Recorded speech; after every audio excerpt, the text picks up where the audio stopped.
Welcome to The Explainer. We're about to tackle a pretty heavy question. What if the most stressful period in human history isn't behind us, but is actually right around the corner? We're going to unpack a really stark forecast about AI and global instability and what it all means for you right now. Okay, let's just dive right into this quote from technologist and author Mo Gaudat. He's not just talking about AI in a vacuum here. He believes we are standing on the edge of a uniquely challenging era.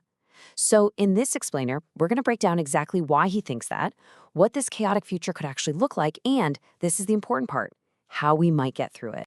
So, first things first. To understand where we're going, we have to get a real handle on where we are right now. And Goddard's argument is that the chaos isn't some far-off thing. It's already here. He calls it a perfect storm, where a bunch of massive global crises are all crashing into each other at the exact same time. And here are the ingredients for that storm. You've got massive government debt that's threatening the whole economic system. You've got geopolitical conflicts flaring up all over the place. Then, of course, there's climate change. And on top of all that, you throw in the exponential, just mind-blowing growth of both AI and synthetic biology.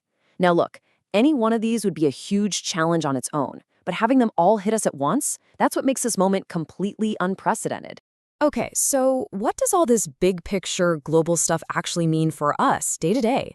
Well, what's so critical to understand is how these huge macro issues are trickling down and hitting us on a personal level. The result of living under this constant pressure cooker is a whole generation facing systemic, widespread burnout. And wow, this chart just illustrates the problem perfectly. Gaudat suggests that for so many of us, 80% of the energy we burn at work is just proving we're alive. It's the endless emails, the back-to-back meetings, all the busy work that doesn't actually create real value. That means only a tiny 20% of our effort is actually making an impact. It's an exhausting cycle that gives us so little in return. All right, so let's see how all this builds into a very specific and pretty stark forecast for the next decade and a half. And just to be clear, we're not talking about some distant science fiction future here. He's talking about our immediate reality. So take a look at this timeline. Gaudat is predicting a 12 to 15-year period of what he calls a human-induced dystopia, and it's all being turbocharged by AI. He thinks we're already seeing the early signs right now, but by 2026, things are going to escalate big time, leading to what he calls the slip into real chaos around 2027. The main engine driving this chaos is this right here, self-evolving AI. And this isn't just about AI getting a little bit smarter. No, this is about AI learning to improve itself, rewriting its own code at a speed that we literally cannot comprehend, let alone control. This is what kicks off an intelligence explosion, this runaway chain reaction that's going to pour gasoline on a global arms race for tech supremacy. And that creates this fundamental, massive conflict. On one side, you've got this incredible concentration of power, just a handful of billionaires and corporations controlling the most advanced AI on the planet. But on the other side, you've got a democracy of power, where everybody else has access to increasingly powerful, decentralized AI tools of their own. So, what happens when those two sides collide? Well, the result is incredibly dangerous. The people with all that concentrated power are going to feel threatened by the masses. And what's their logical move? They'll tighten their grip. They'll restrict access.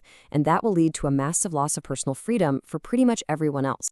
Okay, after a forecast like that, the most important question has to be, how do we even prepare for this? How can we possibly build the personal resilience we're going to need to get through such a stressful, chaotic time? Well, Gaudat offers a really practical tool he calls the TONN framework. Think of it as a way to do a personal stress inventory. The power here is that it takes that big, overwhelming feeling of just, I'm stressed, and it breaks it down. You've got T for trauma, those major life events.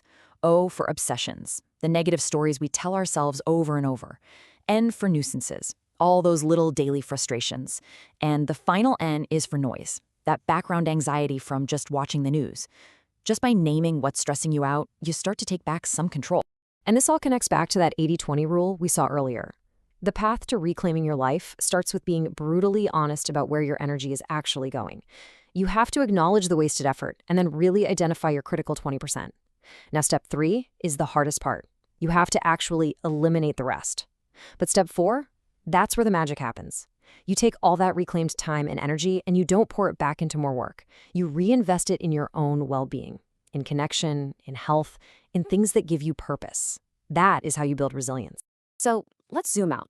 What happens on the other side of these 15 years of chaos? Godot believes that humanity won't just snap back to normal. Instead, he sees us heading for two very, very different futures. He predicts this fundamental split in society, a real fork in the road. One group is going to embrace a full-blown techno-utopia. We're talking a life totally integrated with AI, maybe supported by universal basic income, possibly lived partly in virtual worlds. But another group is going to choose a totally different path. He calls it a hunter-gatherer return. Not literally, of course, but a return to simpler, community-focused living that prioritizes real human connection and the natural world over technology. And that leaves us with this final, really thought-provoking question. If you think about our life as a kind of game, and this body is just our avatar for the experience, what's more important to invest in? Should we pour everything into the temporary avatar and what it can achieve on this one level? Or should we invest in the player, the consciousness that's actually doing the experiencing? It's a question that really forces us to think about what has real, lasting value, especially when we're facing such monumental change.